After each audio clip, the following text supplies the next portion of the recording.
Secretary, director of health services, Kottayam ജില്ലാ collector, DMO, even police മേധാവികൾ ഇവരൊക്കെ അറിയിച്ചു. ഒരു കാര്യം, എനിക്ക് സഡനായിട്ടൊരു റിലീഫ് ഉണ്ടായിരുന്നു പോലീസിന്റെ ഭാഗത്ത്. അവര് 26/1/2011 FIR ഫയൽ ചെയ്തിട്ടുണ്ട്. പിന്നെ ഇത് കാണാതിരിക്കുന്നു. ഒരാഴ്ച മുഖ്യമന്ത്രിയുടെ ജനസമ്പർക്ക പരിപാടിയിൽ ഇത് ഒരു അപേക്ഷനായി ഞാൻ എന്റെ അപേക്ഷ ഉള്ളതുകൊള്ളു. 20/12 പോലീസ് കൗണ്ടറിൽ നിന്ന് എനിക്ക് മറുപടി. അപ്പോഴാണ് യഥാർത്ഥ ആളാരാണെന്ന് മനസ്സിലായത്. അവർ മറുപടി തന്നിരിക്കുന്നത് 28/1/2011 കോട്ടയം DMOയുടെ എക്സ്പെർട്ട് പാനൽ രൂപീകരിച്ച് അവരുടെ എക്സ്പെർട്ട് ഒപ്പീനിയൻ നൽകണം എന്ന് പോലീസ് ഉദ്യോഗസ്ഥൻ ആവശ്യപ്പെട്ടു. 31/12/2011 വരെ ഈ DMO അനങ്ങിയിട്ടില്ല. നമ്മുടെ കോട്ടയം DMO.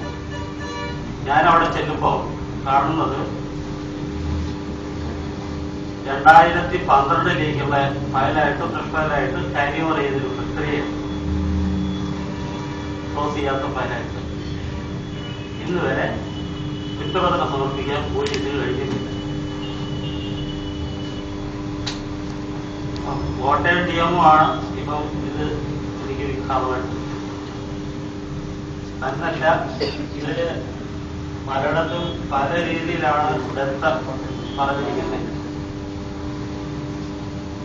ഒരു മെഡിക്കൽ അറ്റൻഡൻസ് സർട്ടിഫിക്കറ്റ് ആണ്, ഭാരത് ഹോസ്പിറ്റലാണ്.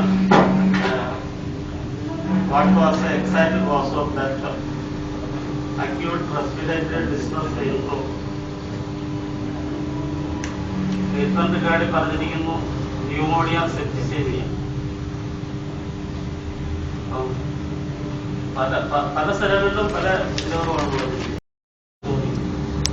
15 കിട്ടിയതാണ്, 2 28 ഇയാളെല്ലാം ഇത് ബുക്ക് ചെയ്തു. അതും എനിക്ക് സംശയം. പക്ഷേ ഈ റിസൾട്ട് ഇത് തന്നെ ട്രീറ്റ്മെന്റ് കാർഡിന്റെ കൂടെ ഞങ്ങൾക്ക് തന്നിട്ടുണ്ട്. 28/10/8/50 ബുക്ക് ചെയ്തു. ഇയാള് ഈ സമയത്ത് എന്തിനു വേണ്ടി ബുക്ക് ചെയ്തു എന്നുള്ളത് സംശയിക്കുന്നില്ല. പിന്നെ ഇവിടെ വാങ്ങിക്കുന്ന മരുന്നുകൾ അവിടെ നിന്ന് കിട്ടുന്ന ഒറ്റ ബില്ലുകളിലും എക്സ്പയറി ഡേറ്റ് ഇല്ല. ഒരൊറ്റ ബില്ല് എക്സ്പയറി ഡേറ്റ്. ഒരു ബില്ലിലാണ് ഞാൻ കിട്ടിയിരിക്കുന്നത് 30/12 എക്സ്പയറി. ഇതില് എക്സ്പയറി ഡേറ്റ് ഒരാശുപത്രിയില് ഒരു മരുന്ന് ഒരേ ബാച്ച് നമ്പറിലുള്ളത് ആയിരിക്കണം സൂക്ഷിക്കുന്നത്. അങ്ങനെ വിവിധ ബാച്ച് നമ്പറിലുള്ള വിവിധ മരുന്നുകളാണ്. ഇതങ്ങനല്ല. ഒരേ ബാച്ച് നമ്പറുള്ളതും 277 ഇഞ്ചക്ഷനാണ് കൊടുത്തിരിക്കുന്നത്. ശരാശരി 14 12 277 ആരെങ്കിലും ചെയ്തു. ചില ദിവസങ്ങളിൽ 22 ഇഞ്ചക്ഷൻ കൊടുക്കും. ഇത്ര ആന്റിബയോട്ടിക്കുകൾ ആരെങ്കിലും കൊടുക്കും. അങ്ങനെ ഈ ഹോസ്പിറ്റലിനെ സംബന്ധിച്ചിടത്തോളം എനിക്കത്ര ഇത് പോരാ. ഇവര് എത്ര അവിടെ അഡ്മിറ്റ് ചെയ്യുമ്പോൾ അവർക്ക് രോഗമൊന്നുമില്ല, അവരത് എഴുതി വെച്ചിട്ടുണ്ട്. പക്ഷെ ഈ രോഗങ്ങളൊക്കെ എവിടുന്ന് വന്നു എന്നുള്ളത് നമ്മൾ ആലോചിക്കും. ഈ മെഡിക്കൽ ടൈപ്സിൽ പറയുമ്പോൾ ഞാൻ മെഡിക്കൽ സെന്ററിലെ ആള് ഹോസ്പിറ്റൽ അക്വയർഡ് ഡിസീസ്. അപ്പം ഭാരതത്തിൽ വന്നതിന് ശേഷമാണ് എന്റെ മകൾക്ക് ഈ രോഗങ്ങൾ ഉണ്ടായിരുന്നു അവർക്ക് മരണപ്പെടുന്നത്. അഡ്വാൻസിന്റെ കാര്യം ഇതിലൊക്കെ പ്രശ്നപ്പെട്ടായിരുന്നു. എന്നിരുന്നാലും എനിക്ക് ഞാനത് ചോദിച്ചിട്ടില്ല, ഞാൻ ബോർഡ് പോയി. ഞാൻ തലേ ദിവസം വരെ വിറ്റ് ക്ലിയറാണ്. പിന്നെ അഡ്വാൻസ് എന്റെ നിൽക്കുന്നത് ഒരു വക്കീലോട്ട് ശരി വന്നിട്ടില്ല, മറുപടി നിങ്ങൾ കൊടുക്കും. ഇത് തന്നെ അഡ്വാൻസ് എന്ന് പറയുമ്പോൾ മുൻകൂട്ടി കൊടുക്കുന്നു പറയാം. 27-ാം തീയതി അഡ്വാൻസ് കൊടുത്തു കഴിഞ്ഞാൽ പിന്നെ 28-ാം തീയതി മരിക്കുന്നു. അപ്പൊ അഡ്വാൻസ് കൂടെ നിലനിൽക്കാൻ മരിക്കുന്നു. പിന്നെ ഞാൻ കൊടുക്കുന്നു, അത് ഉണർന്നു പറഞ്ഞില്ല. ഇത് അതല്ല, ഞാൻ കേസ് കൊടുത്തു, അതിലൊരു കൗണ്ടർ കേസായിട്ട് വക്കീൽ വന്നു. എങ്ങനെയായിരുന്നു ഈ സംഭവത്തിന് ശേഷം? വളരെ ഇതായിട്ടാണ്. ഞാൻ അവസാനം ഇതൊക്കെ ESI കവർ അതിന്റെ എമർജൻസി സർട്ടിഫിക്കറ്റ് ചോദിച്ചപ്പോഴത്തേക്കാണ്. അപ്പൊ അവരുടെ ധാരണ എന്താണെന്ന് വെച്ചാൽ എമർജൻസി സർട്ടിഫിക്കറ്റ് തന്നാൽ ഞാനത് കോടതി ചെയ്യും. അതിന്റെ ഇവരെന്താ എഴുതി വെച്ചു. ഇതിന്റെ ഓണർ വിശ്വനാഥൻ എന്ന് പറഞ്ഞ ആളല്ലേ, അദ്ദേഹത്തെ കണ്ടായിരുന്നോ?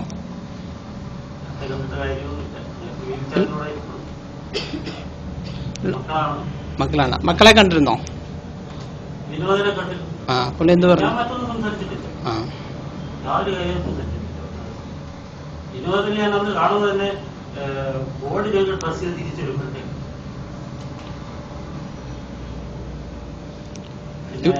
ഇവിടുത്തെ ചികിത്സാ പിഴവ് കൊണ്ടാണ് ഇങ്ങനെ ഒരു മരണം ഉണ്ടായെന്ന് പറഞ്ഞില്ലേ, അവരെ അറിയിച്ചില്ലേ? അവരറിയാം, നമ്മുടെ കോടതി കേസ് ഫയൽ ചെയ്തു. അതിന്റെ FIR പോലീസ് ഫയൽ ചെയ്തു. നമ്മുടെ ഡയറക്ടറായിട്ട് ഒരു അപ്പൊ ഈ ട്രീറ്റ്മെന്റ് നോക്കിയാൽ തന്നെ അറിയാം. അല്ലെങ്കിൽ പറയട്ടെ, 12/11/2010 എന്റെ കുട്ടിയെ എങ്ങനെ ഇവർ പരിശോധിച്ചു? കൺസ്യൂമർ കോർട്ടിൽ സമർപ്പിച്ചു. എന്താ കേസ് വിളിക്കുന്നത്? കൂടാതെ ഇങ്ങനെ വിളിക്കുന്നത്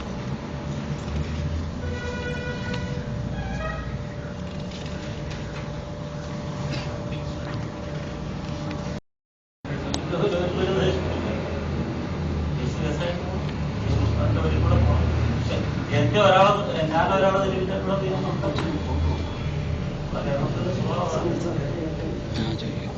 ഞങ്ങളിങ്ങനെ നീങ്ങുന്നു എന്നറിഞ്ഞപ്പോൾ തന്നെ ഒരുപാട് പേര് ഇതേപോലെ അനുഭവസ്ഥരായിട്ടുള്ള ആൾക്കാർ പലരും ഇവിടെ അഡ്മിറ്റ് ചെയ്തിട്ട് ഇതേപോലെ സംഭവിച്ച് ധാരാളം ആൾക്കാർ നമ്മളുമായിട്ട് ബന്ധപ്പെട്ടിരുന്നു. അപ്പൊ അവർക്കൊക്കെ ഇതേപോലെ തിക്തായ അനുഭവങ്ങളുണ്ട്, ഒരുപാട് പേരുണ്ട്. അവർക്ക് വീണ്ടും ഇനി വേറെ ആൾക്കും കൂടി ഇതേപോലെ അനുഭവം ഉണ്ടാവില്ല.